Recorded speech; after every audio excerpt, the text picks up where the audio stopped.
Welcome back again, guys. This is lesson 6 for bonding. We're going to talk today about unequal and equal sharing of electrons between the individual atoms and how that affects molecules. Yeah, let's go ahead and get started.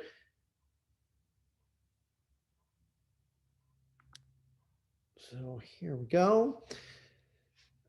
So our objectives for this lesson are to describe the effect of electronegativity differences and the polarity as a result of that electronegativity difference in bonds and how that affects entire molecules. We're also going to identify not only bond types as polar or nonpolar, but actual molecules, if molecules are polar or nonpolar. We're also going to calculate bond energies at the end of some covalent compounds so that you guys um, kind of understand that stuff as well, kind of thrown there at the end. But anyway, you guys do know that water is polar. You just know it because you've been told it. That's what you hear in biology, and water's polar. We're going to kind of show you why it is polar and what about it is polar today. But anyway, all right. So polar bonds and polar molecules. This is actually based on a phenomenon called electronegativity. Now, you guys, you should know the definition of electronegativity. You know the strength of attraction for electrons in a bond. We did it in our flip books, and you should know the definition, but we'll kind of look at it today to determine what that phenomenon does to the behavior of molecules. Yeah, so we can predict polar bonds by looking up their electronegativity values and subtracting the smaller value from the larger value, or if you prefer, just taking the absolute value or just the difference between the two is all that's really necessary. If the electronegativity difference between them, or the delta En, it says right here, I guess I can use my pen, the difference of electronegativity is 0, it is going to be nonpolar. If in fact it is between 0 and 2.0, we are going to call it polar. We're going to say it's a polar covalent molecule, or that bond is polar covalent. And then we're also going to say if it goes beyond 2.0 or 2.0 or greater, we're going to say that it is ionic. In reality, it says here there are no strict dividing lines between covalent ionic compounds or ionic bonds. That's actually true. We say in AP that it has a certain degree of ionic character. And so there is a point at which we say it has, a lot of ionic character and we call it ionic. Or we say that it has some ionic character and therefore we call it polar. It's just like being slightly ionic, kind of. But for our purposes, and the way that it's been defined for quite some time, is to identify them as either nonpolar, polar, or ionic. You will see different values by different books, different instructors, or whatever. But for us, for pre-AP Chem at CSISD, what we're going to say is 0 is going to be nonpolar up here at the top. And then in between these, 2.0, this is going to be polar. And then 2.0 and beyond, we're going to say is ionic. So we're going to say that 1.9 is a polar covalent compound or polar covalent bond. But that, you may go somewhere else and they say, no, I'm sorry, that has too much ionic character. That's considered ionic. And they may be right. You may do a metal and a non-metal and get a difference of electronegativity that's 1.8. So it would be a polar covalent bond. And yet it's a metal and a non-metal, so it's ionic. So these aren't really strict rules. They're just the rules we're going to use for our purposes. And we'll try to make it as simple as possible. So that little kind of line up at the top, this up here at the top, you need to memorize that. You need to know that 0 and 2 to make it easy. And polar will be in the center, non-polar will be 0, and ionic will be 2.0 and beyond. Okay. So this is a chart of electronegativity values. You've seen it before, kind of in 2D specific relief, whatever. The noble gases are left off because they don't tend to share electrons. They do sometimes, but for our purposes, we say no. They don't have electronegativity values. The high ones are going to be up on the top right. So these are going to be the highest up here, and the lowest down here, right? And so the electronegativity trend for increasing would be they increase up and to the right. These were things that we did in the flip book in back in October, whatever, maybe September. It's been a while. But we'll look at these values and we'll determine whether a bond between two elements is in fact polar ionic or nonpolar, or nonpolar polar or ionic. So let's just look at the bonds here. I know I've got these labeled here, but let's go ahead and look at the bonds and do some subtraction and kind of figure them out. All right, so if we look at HCl right here, hydrogen's electronegativity value is 2.1, chlorine's is 3.0. The difference between those two is 0.9, right? 0.9. So my delta electronegativity value, my difference of electronegativity is 0.9. Would that be nonpolar? No. Polar? Yes. Or ionic? No. It is 0.9, which is between 0 and 2.0. I'll write it up here again. 0 to 2.0. So these would be ionic, these would be polar, and these would be non-polar. So if I look at, let's go across to ammonia over here. On the molecule itself is polar, but let's look at the individual bonds. So this is 2.1, nitrogen is 3.0. So that difference is also 0.9. So this bond in here would be polar. And so would the other nitrogen-hydrogen bond. And so would the other nitrogen-hydrogen bond. They'll all be polar. On the middle here, we've got, it's labeled nonpolar, but that's the molecule type. We'll talk about that a little later. But carbon's is 2.5. Chlorine's is 3.0. The difference is 0.5. That bond is also polar. This is a polar bond here. Yeah. And so are all the others. They're all the same. So this would have 4 polar bonds. Looking down here at the bottom with the BF3, fluorine is 4.0 and boron is 2.0. Well, that's strange. We call this a nonpolar compound, and yet it has these crazy, almost ionic, or by our definition, ionic bonds. Don't go too crazy here, but this is actually a covalently shared compound bond, even though it's a 2.0 difference. We'll try to make that a little bit easier, but this one, by our definitions, would be ionic, but really it's a covalent structure. Over here, we've got hydrogen with a 2.1, carbon with 2.5. That's a polar bond. I'm just going to write a P.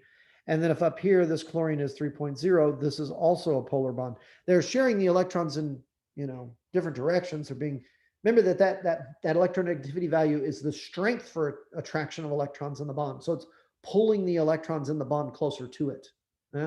So if I go back up to the top up here, this one right here, chlorine is more electronegative. It's more electrogreedy. It's pulling the electrons that are shared with hydrogen closer to it. I taught on level chem for a long time, so I often put relationships in my examples, but this would be like a possessive relationship. The person is really pulling, the relationship close to them. They hold it tight. The other person's like, la, la, la, whatever, could take it or leave it. So anyway, those 2 electrons are pulled closer to chlorine. It is really electrogreedy. That's what that electronegativity is. So polar and nonpolar molecules, the physical properties that are used to kind of determine whether something is covalent or ionic is melting points, boiling points, and such. Some covalent substances are so polar that they ionize partially or completely in water. That's true for hydrochloric acid. HCl will ionize entirely, just like it's an ionic compound, even though it's not an ionic compound, or it has a lower degree of ionic character anyway. So there are some kind of different things about it. Some polar molecules will stay together entirely, and some, will ionize and completely in water. It's just the way that it is. Usually it is based on that difference of electronegativity. The closer they are to being ionic, the more likely they are to do that, but not always. Polar and nonpolar molecules. So the polarity of the bond is just that difference of electronegativity. It can be labeled a couple of different ways. So if I write these out, this is 2.1 and fluorine is 4.0. The difference is 1.9, highly polar, nearly ionic in our definition. So what we do is we write, so if I had hydrogen and it's sharing that pair with fluorine, the electrons are actually going to be pulled closer to fluorine. So I'm going to redraw them closer to fluorine over here, right? So this would give fluorine a slightly, the lowercase delta is a slightly negative charge, and hydrogen, the electrons being further away from it, would have a slightly positive charge. And that's why it's kind of drawn that way there in the picture. Another way to draw that instead of using the delta signs is to draw that little, the arrow showing the direction the electrons are pulled. And so you would draw the electrons moving towards fluorine and the little plus symbol on the other side to say that that side is slightly positive. The electrons are drawn to the fluorine side of the compound. And so that would be slightly negative. You could draw it either way. You could draw both if you like. It doesn't matter. But when you see those, just know what you're looking at. It's just telling you the electrons are held more tightly by fluorine than they are by hydrogen. We call this difference of this electronegativity and thus this polar bond a dipole. there is a difference of polarity, a difference of electronegativity between the two, and it causes this dipole. This dipole will have slightly positive region for the hydrogen, slightly negative region or atom for the fluorine. So the charge difference is called a dipole or a dipole moment. You'll hear it also expressed as a dipole moment. So an entire molecule could be polar if it has polar bonds that don't cancel out. So if you have a polar bond on one side and a polar bond on the other side, and they pull equally, or they're pulled inward equally, they kind of cancel each other out. Polar on one side, polar on the other side, they cancel each other out. If one of them is stronger than the other one, then it would have a dipole moment across the entire molecule. And we'll do some examples of that as well. So here for Cl2, so any of your H-bron clusters where you have the same element bonded to another atom of the same element, those molecules are going to be nonpolar. If you took a difference of electronegativity between one chlorine atom, 3.0, and the other chlorine atom, 3.0, you get a difference of electronegativity that is 0. These will not have any difference of electronegativity, and so the two shared pairs of electrons are shared equally. The electrons in HF are not that way, so it has a dipole moment, so it is polar.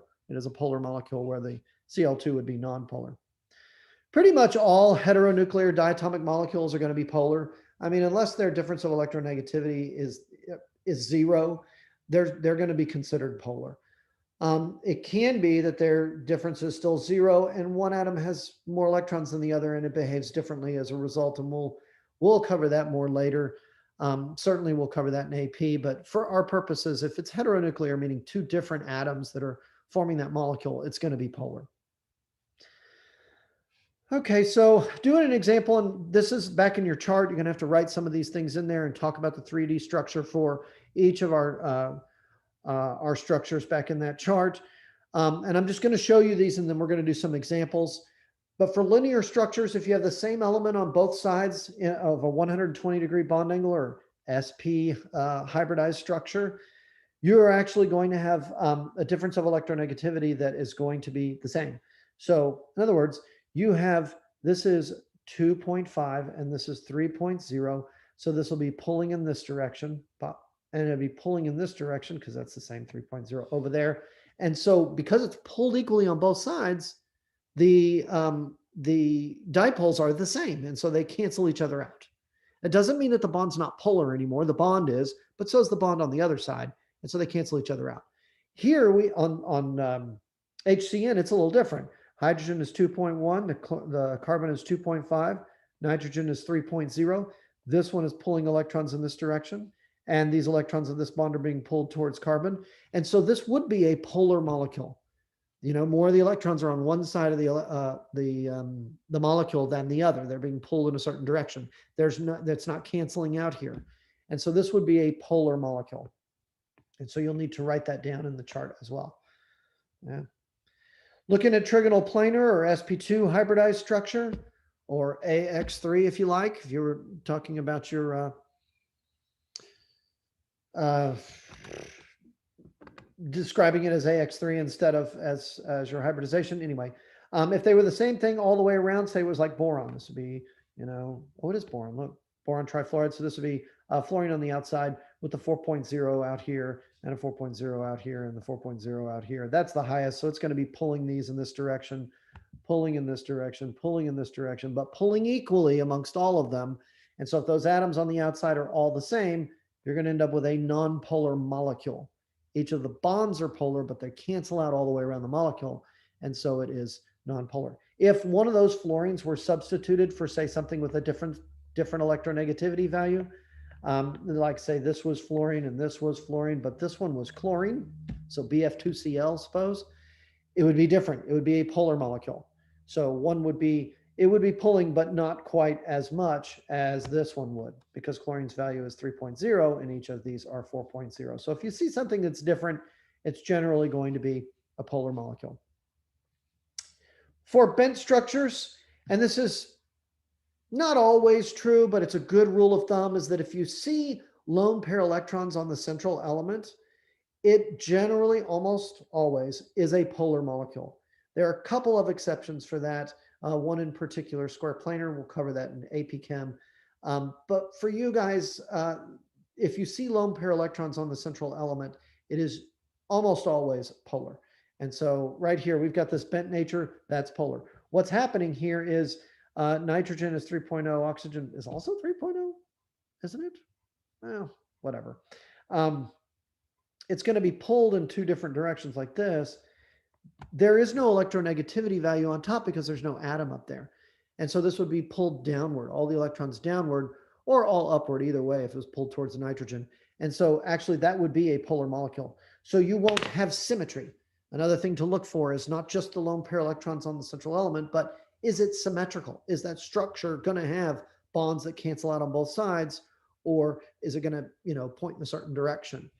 The tetrahedral is the same all the way around. Look at those 4 hydrogens. They would all, the electrons would actually be pulled towards the carbon, but they would all be pulled equally towards the carbon.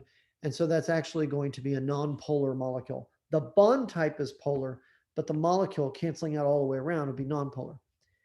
If there was a different atom, like this was not hydrogen, but this was CH3Cl, let's say, then it would be different.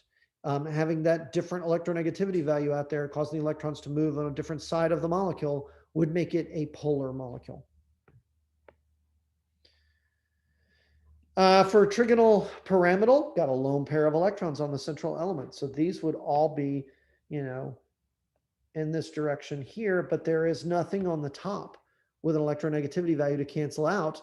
No pull or push of electrons there. And so what's going to happen is you'll end up with a polar molecule. And the same thing with the bent. If the bent has lone pair electrons on the central element, as it does with water, you'll have your dipole moments here and here, but there will be no dipole to cancel out up top. And so this would also be a polar molecule. Trigonal bipyramidal, if it has the same thing all the way around, like those are all fluorines, then fine. They will cancel each other out in their dipole moments and it would be nonpolar. If one of those was a different element here, so this was a chlorine out here, or a fluorine even, it would be, well, those are all fluorine, sorry, or iodine, then it would be a polar molecule. There would be a difference. There would be a dipole moment on one of them, a different dipole moment on one of them. For octahedral, same thing. If it's the same all the way around, it's a nonpolar molecule. If there is one of those elements that is different, it would be polar. So let's go do a few and figure out what they are. We'll draw the shape. We'll draw the dot structure. We could even throw in, hybridization if you like, since we're already doing that, even though it's not, technically in the PowerPoint. That's fine. So here, let's draw ammonia first. So from the previous video, I always forget to count my electrons first, but we'll do 5 plus our 3 for the hydrogen will give us a total of 8. Drawing the dot structure, I'd have nitrogen as a central element, hydrogen around the outsides. And if you remember your rules, you have to give everything 8. So I'm going to give nitrogen a lone pair on top. That's 8 valence electrons around the central element. I've obeyed all the rules. So if we determine the shape, it has a lone pair of electrons pushing those 3 down. This would be a trigonal pyramidal.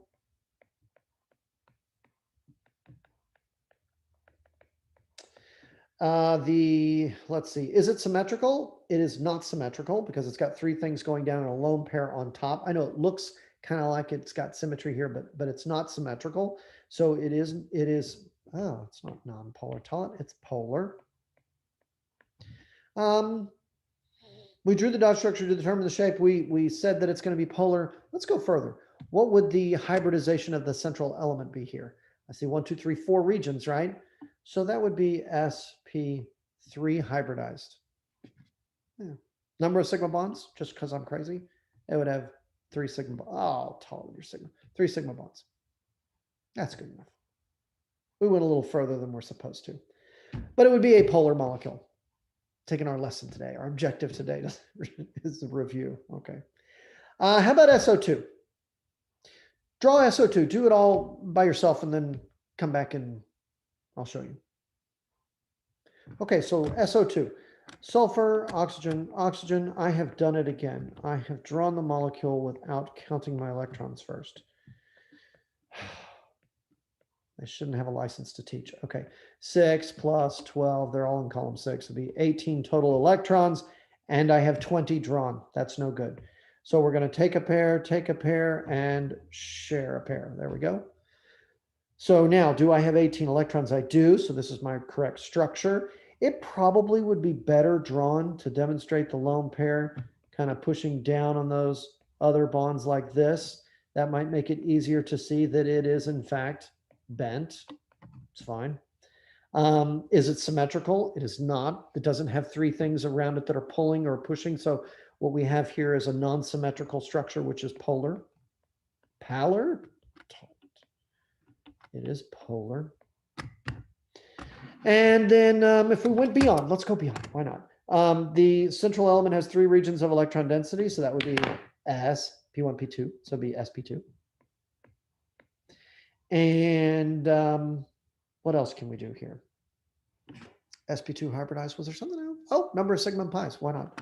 So sigma, I've got 1, 2 sigma bonds and a terrible sigma. And I've got 1 pi bond in that double bond. Okay.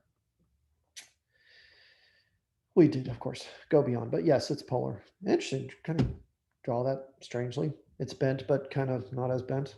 Whatever. Oh, you know, we could do bond angle. Let's go back. Let's go do bond angle. You guys didn't say anything. This one would be 1095 if it were tetrahedral, but because, yeah, that was our first one.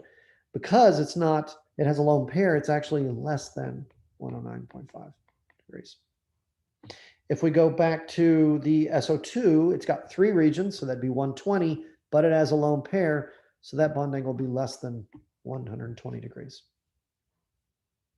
Okay, cool. H2O, H2O. Okay. So hydrogen on the side, oxygen in the center. I have done it once again. Didn't count my electrons first. 6 plus 2 is 8. That's 8. That's correct. If it has this, it's got 4 regions of electron density. 2 of them are lone pairs. So it is not symmetrical. It's going to be polar. The shape of this thing is bent. It is polar. Let's see. We were doing hybridization. That would be sp3. The number of sigma bonds, it has 2 sigma bonds. And it also has a bond angle. It's 1, 2, 3, 4 regions. So that's 109.5.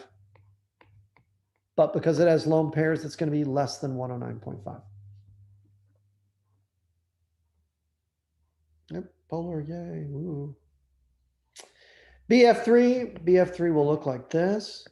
Now remember, boron the moron, as Miss Aiken calls him or her, doesn't obey the octet rule. It actually goes short of the octet rule.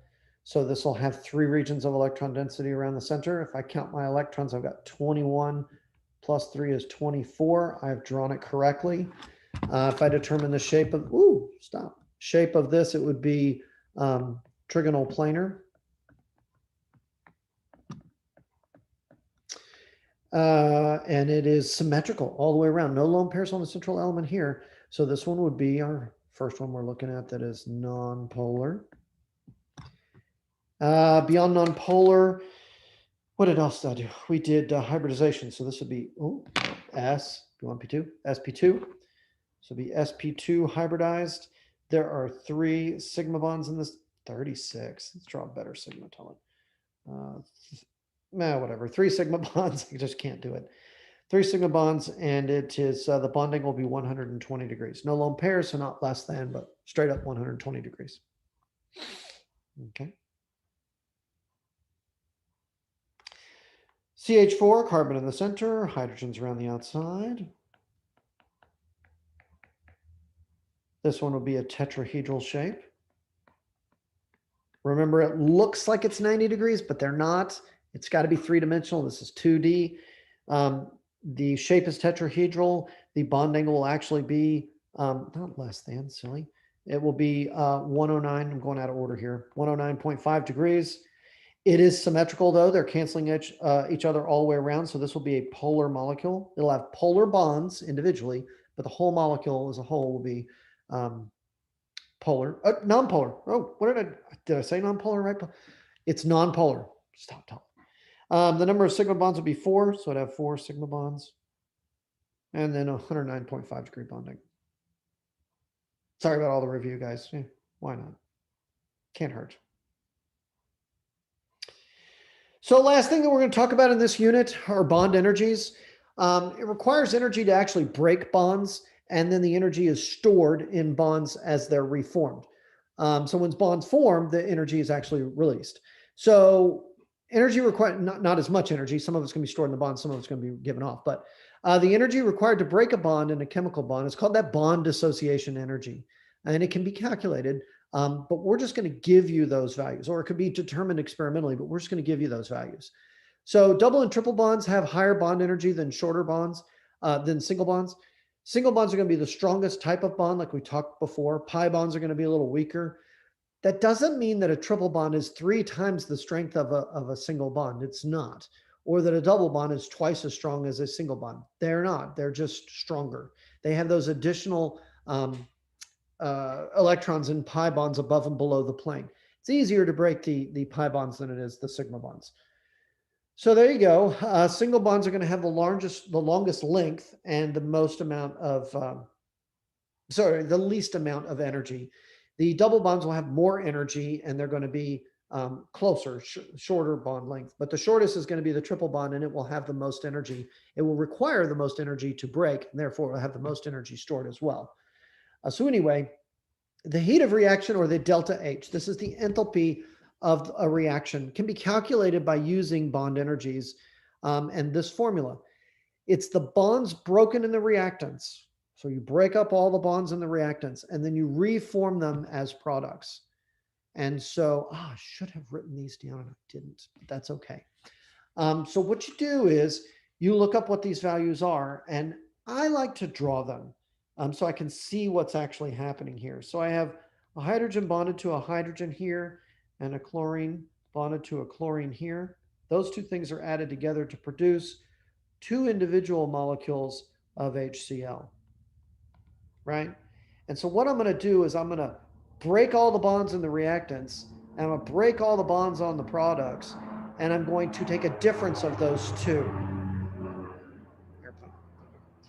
So I need those values, and I did not write them down. Let's go find out what they are. A hydrogen-hydrogen bond is 435 and 243. So this is going to be, bonds broken is 435. So this would be 435 kilojoules.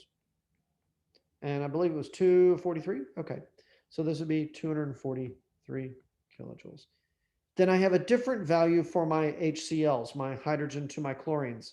My hydrogen to chlorine value is 431. So this is 431.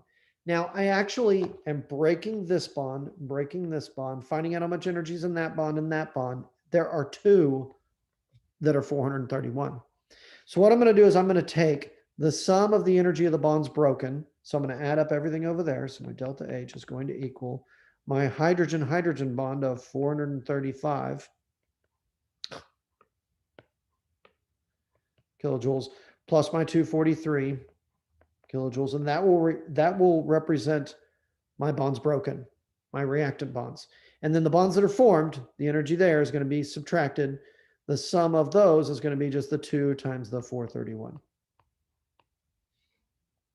And you could solve for what your delta H value is. That delta H value will be kilojoules per mole reaction, or just kilojoules is fine. If you wrote kilojoules per mole reaction, that would be great, but kilojoules will certainly work. So if I go over here and I do that calculation, the 435 plus the 243, sum of all the bonds broken, that's the sum of all the bonds that are in the reactants, minus the sum of all the bonds that are formed, the energy in each one of those bonds, it would be 184 kilojoules. Now that value is negative, which means that this reaction is exothermic and that energy is released. Okay, there you go. Okay, and so we're going to kind of stop there. These bond energy values for individual bonds will be given to you on your exam in a chart, or in your homework. You'll look them up in a chart in your chapter, and you'll just subtract. Now, this is the only time we ever do kind of what we start with minus what we finish with. It's the only time we ever do that. Take bonds broken in your reactants minus the bonds that are formed in your products to find out how much energy is actually left over. Anyway, in the next unit, we'll talk. We're going to talk additionally about polar molecules, and I'll see you in that video tomorrow or the next day. See ya.